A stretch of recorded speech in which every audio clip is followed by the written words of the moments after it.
WCBI News at 6 starts now. Good evening, everyone. Mississippi's COVID numbers continue to grow, and so does the stress on the state's hospitals. 1,099 people are in the hospital with a suspected or confirmed case of COVID-19. The number of people in ICU and on ventilators has also increased to a new record level. Yesterday, there were 8 ICU beds available in the Golden Triangle. The Mississippi State Department of Health reports 1,025 new cases today and 18 deaths. In our area, Lafayette County has 27 of those new cases. Lee has 22, Monroe 19, Lowndes 16, Tishomingo 14, and Oktibbeha 12. One of those new cases in Lafayette County is the mayor of Oxford. Robin Tannehill made that announcement this afternoon during a live stream meeting of the Board of Aldermen.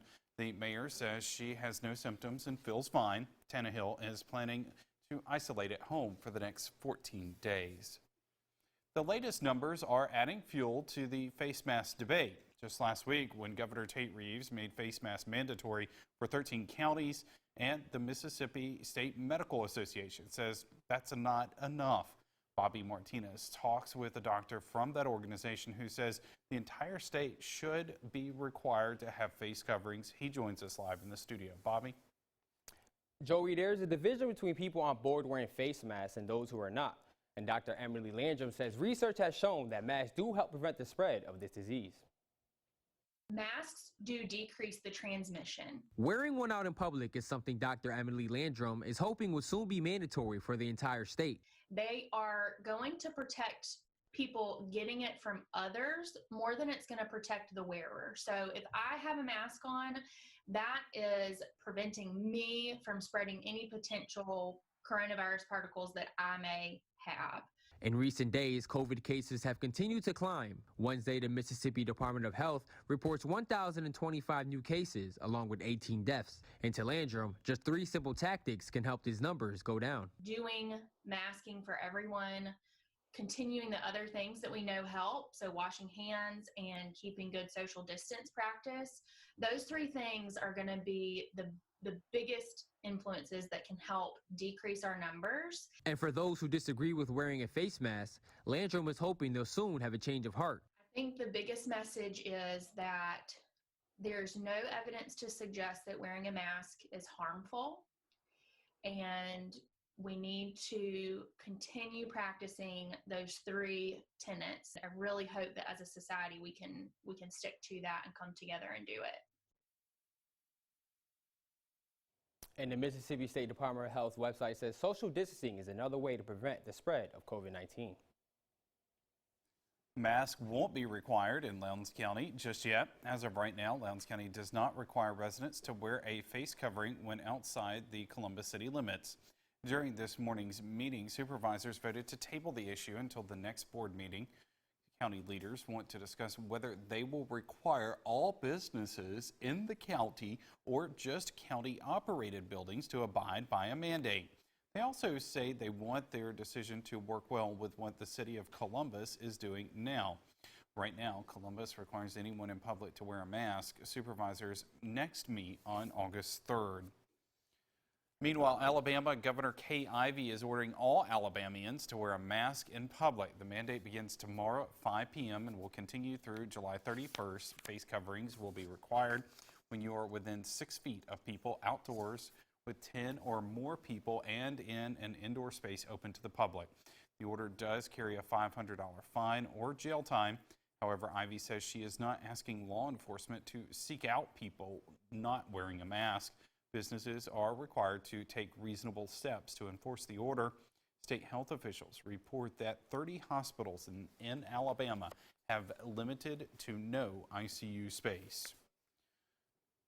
Beginning next week, you will have to wear a face covering when shopping at Walmart. The retailer made the announcement today. The rule will also apply at Sam's Club stores. Walmart will have what it calls health ambassadors near the entrance of its stores to remind shoppers of the requirement. Stores will reportedly provide masks to shoppers who do not have one. Late this afternoon, Kroger announced it will require customers to wear masks next week. In a post on Twitter, the company said the policy will go into effect July 22nd. The store's associates are already wearing masks. Other national chains have mask mandates in place, including Starbucks and Best Buy.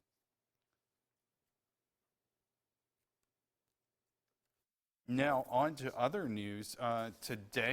Today's meeting of the Lowndes County Board of Supervisors draws a crowd inside and out. Our Cash Matlock has more on the story. Today's meeting of the Lowndes County Board of Supervisors draws a crowd inside and out. Protesters once again gather outside of the courthouse. They've rallied every week since District 1 Supervisor Harry Sanders made racist remarks to a local newspaper reporter. Inside of the boardroom, area residents, including some from Sanders' district, were allowed to voice their concerns, and they all had the same message. Harry Sanders, your time is up, and it is time for you to go. We need to unify Columbus. That cannot take place when you're sitting across the table from two African Americans whom you despise. It's just such a negative, puts such a negative light on our community, and it's a shame. It's a shame. One after the other, Lowndes County residents approached the podium in Wednesday's meeting.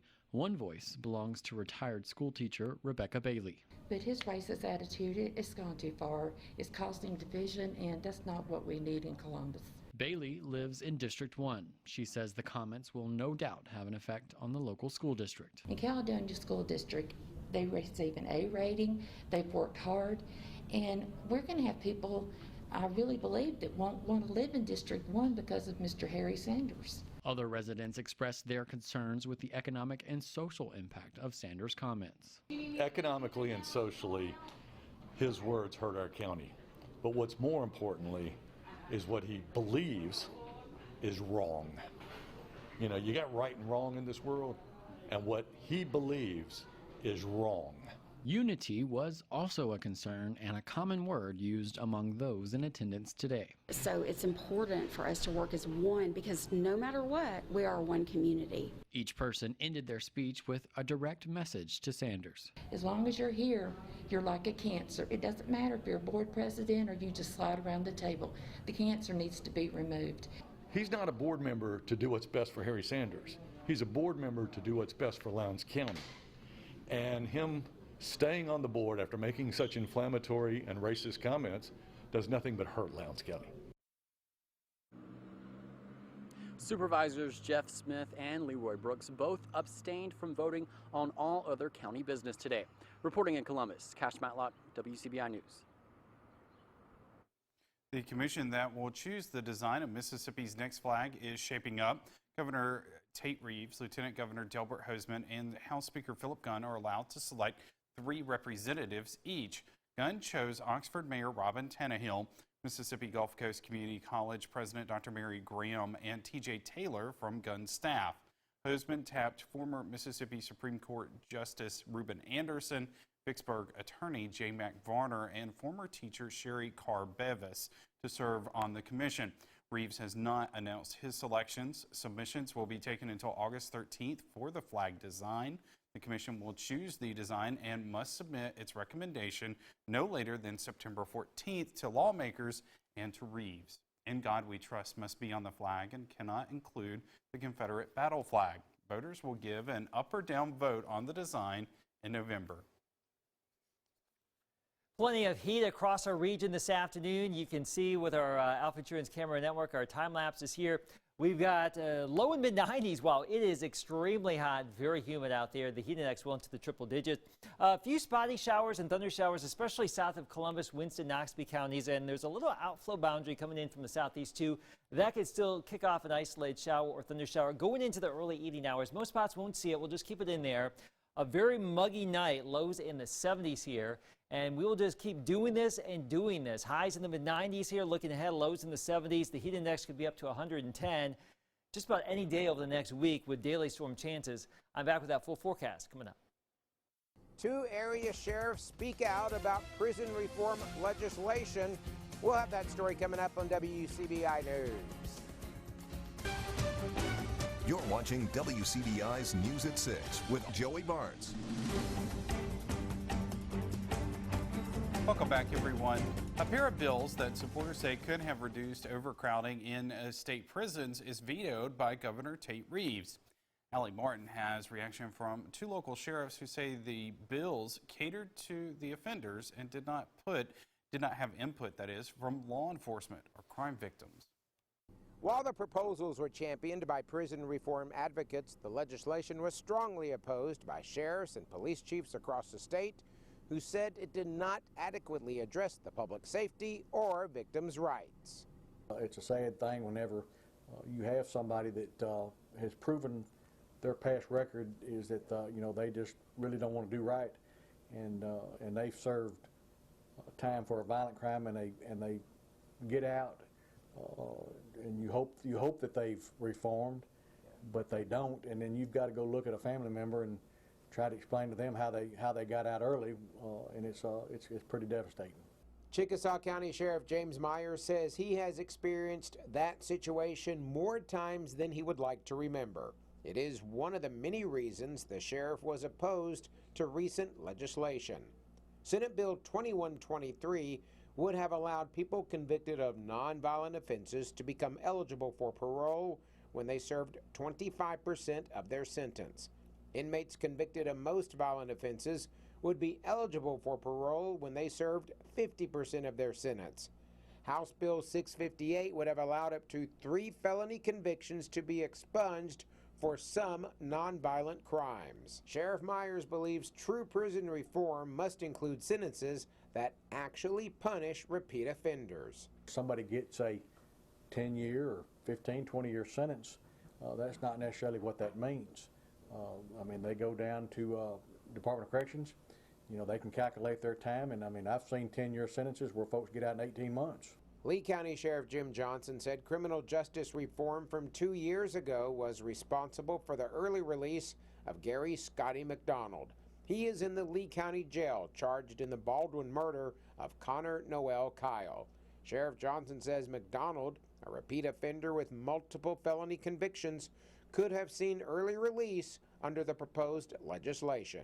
This murder that he committed, if this 2123 had passed, it would have fell under the limelight of this individual being convicted and possibly having the opportunity to be out after he served 50% of his time. And that is totally unacceptable. What is that saying to this young lady's family? What is it saying to the community? I mean, the community was terrorized for over a week. Prison reform advocates promise they'll be back next legislative session. Both Sheriff Johnson and Sheriff Myers say they hope law enforcement has a seat at the table. In Tupelo, Allie Martin, WCBI News. Myers believes each criminal case should be looked at on an individual basis, with first-time offenders having more opportunities for alternative sentences and other methods of rehabilitation. All right, Keith, another hot one out there today. The dead of summer. Yes, and not much rain around to cool things off. No, you know what? I'm actually happy about that because we've had so much rain. My yard is like a forest out there. It keeps growing and growing. Find a pool. If you have one, great. Tomorrow, a great place to be, mid-90s, but there's still a chance for some scattered storms here. Your full forecast next. WCBI First Alert AccuWeather Forecast with Chief Meteorologist Keith Gibson.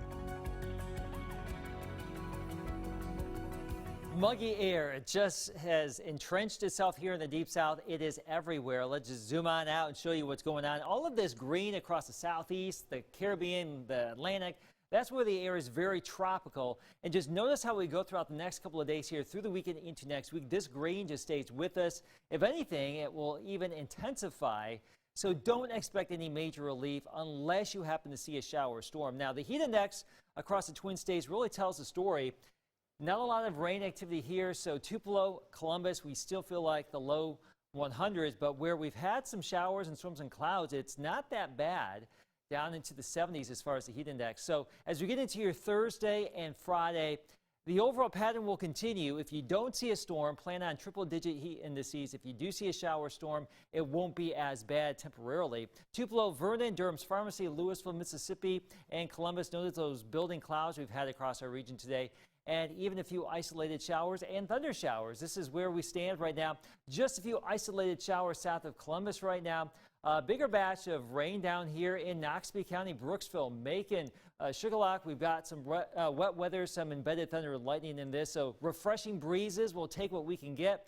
Pretty good storm right over the Pearl River Resort west of Philadelphia right now in Neshoba County.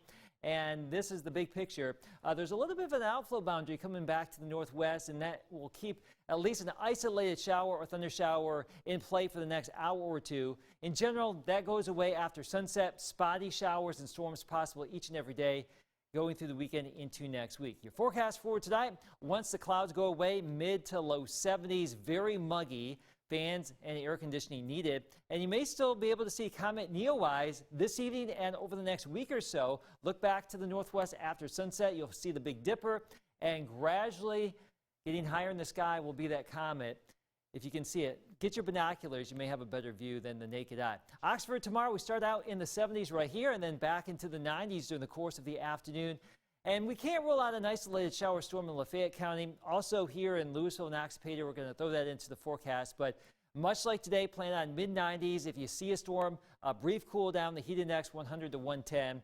Futurecast picking up on a quiet morning on our Thursday. We'll likely bubble up some clouds, some showers, some thunder showers out there. And likely a little bit more activity possible in the region as we get into your Friday too. So I wish I had better news for you folks, but we'll just keep the same old song and dance continuing here through the weekend, mid-90s, lows in the 70s, some spotty storms possible. All right, thanks, Keith. Alabama Week continues on the high school football tour. More on Pickens County after the break.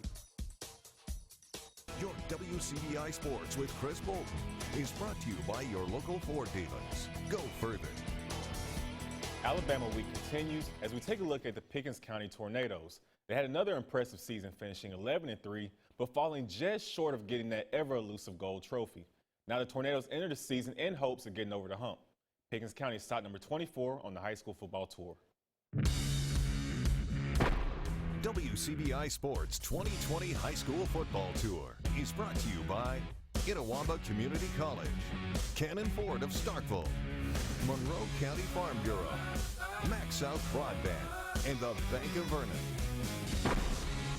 The Pickens County Tornadoes entered the 2020 season looking to continue causing a stir. The Tornadoes are coming off back-to-back state semifinal appearances and are hungry for more.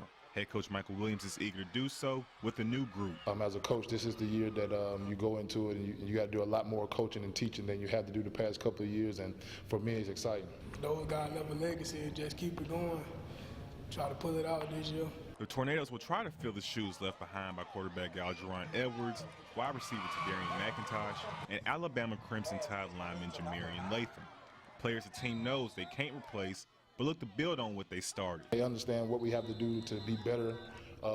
You can't, basically you cannot replace a Jamarian Latham. You have to be able to get a couple of guys to do what he did and make them understand that what we're doing now is going to be a little bit different than what we've done the past couple of years. They always tried to keep it real. They gave it all they got, and everything they do never gave up. So we just got to keep doing what they do. A couple players who will play a big part in Pickens County's success are senior linebacker and returning tackles leader KJ Bird and junior quarterback Javion Bell. We're very excited about the things that Javion can do on the field. It's just about putting him in the position to be successful and putting some players around him that understand the game and be able to exploit his skills a little bit more than we did last year. They don't know what we have because they used to seeing the same people like every year. So they sleeping on us, but we're going to wake them up like always. As the Tornadoes look to not only continue their winning ways, but to get over the hump, they're aware it's going to take more hard work and dedication than ever. I don't want people to get complacent and think that's just the norm. Pickens County, we've got a lot to be proud of what we've done the past 4 years. And this year is all about building on what those guys did and what we've done collectively as a group. And like I said, just try to build on and get over that hump and actually bring one of the championships back to Pickens County. We got to finish because we always make it far, but we don't finish. So we're just running their practice and running through the line, finish every rep we do at practice, and they just help us go over that league. With Pickens County on the high school football tour, Chris Bolton, WCBI Sports. WCBI Sports 2020 High School Football Tour with Pickens County High School is brought to you by Alicia Clark of Alpha Insurance in Vernon. Shop and save. and J-San Flooring Professionals. Here's a look at some of the upcoming stops we have. We'll continue Alabama Week with Gordo tomorrow, then finish things up with Aliceville and Sulligent. Then Sunday, we're back to looking at Mississippi schools in 3A, starting with Aberdeen. We'll continue on with Choctaw County, Belmont, Houston, and Knoxville County. Then we'll get things going with a look at the Academy schools, starting with Calhoun Academy. That's all we have for sports. We'll have more coming up after the break. A great image from our Columbus camera. You can see these budding clouds, some showers beginning to fall, some isolated showers and thunder showers still out there. Looking east from Louisville. Wow, look at that. Dark skies. We do have some heavier rain down here in Knoxville County. We may start to see some additional isolated cells in and around the Golden Triangle area here. A lot of this goes away after sunset, but scattered storms possible for the next week with more heat and more humidity. Always cool when you can catch an image like that. We love to see it. Absolutely. All right. Thanks for joining us, everybody. Have a good night.